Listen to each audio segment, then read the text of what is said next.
Bring you more now from Myanmar, and the news we've had in the past hour or so that the National Unity Government has formed a People's Defence Force, which it says will protect civilians from military attacks.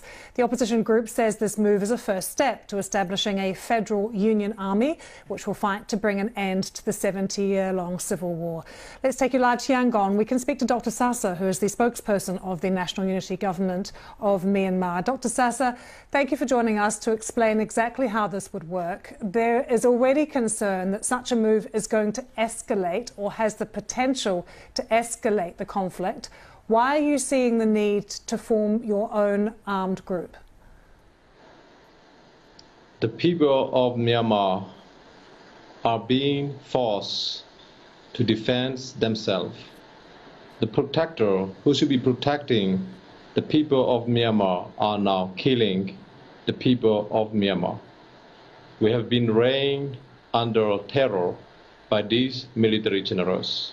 We have no choice but to defend ourselves.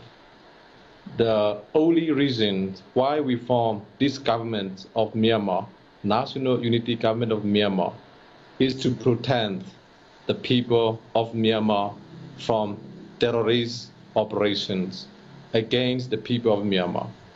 These military generals have reigned the people of Myanmar on the reign of terror. It is one thing to say that you are going to form this armed group.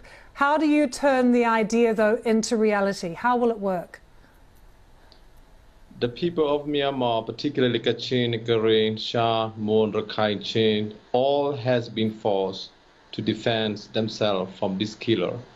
So there has been 72 years of civil war. That is the longest civil war in the world. So now all those freedom fighters across the country are coming together to form this Federal Army of Myanmar. That means that all these military armed forces, men and women in uniform, will be asked to join, to choose the side.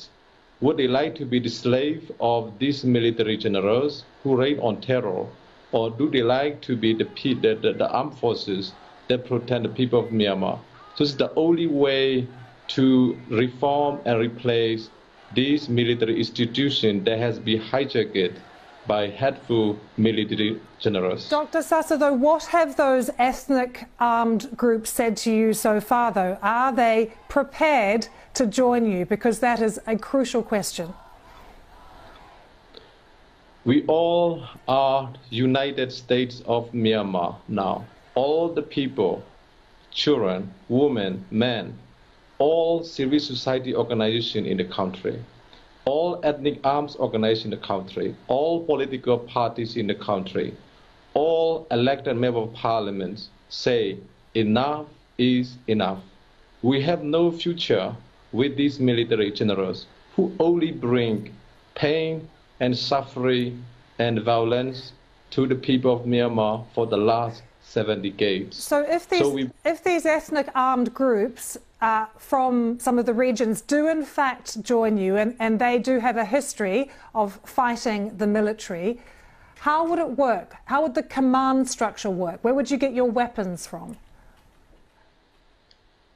It's already, we are together behind the scenes. All these ethnic arms organizations, all they want is freedom. All they want for their people is safety and peace and stability and justice. So they have been fighting for the last 72 years. So now we all are coming together as one nation, as one people against military dictatorship. Okay, Dr. Sasa, we have limited time, and I want to ask you just finally, are you not concerned, though, that this will massively increase the violence in the country if you arm your people in this way? That's why we have been calling to international community, please come to stop this killing.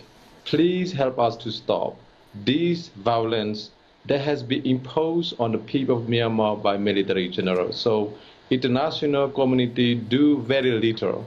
They just watch and do nothing. So we have been warning that there is great civil war coming if nothing is being done by our big neighbor. Like China has the power to stop it. India and our ASEAN and UN, international community, has the power to stop this, but they don't like to stop it. Dr. Sasser, thank you very much for joining us from Yangon. Thank you. Stay with us here on BBC World News. Still to come, it's been 200 years since the death of France's most famous military leader. We take a look at how Napoleon is being remembered.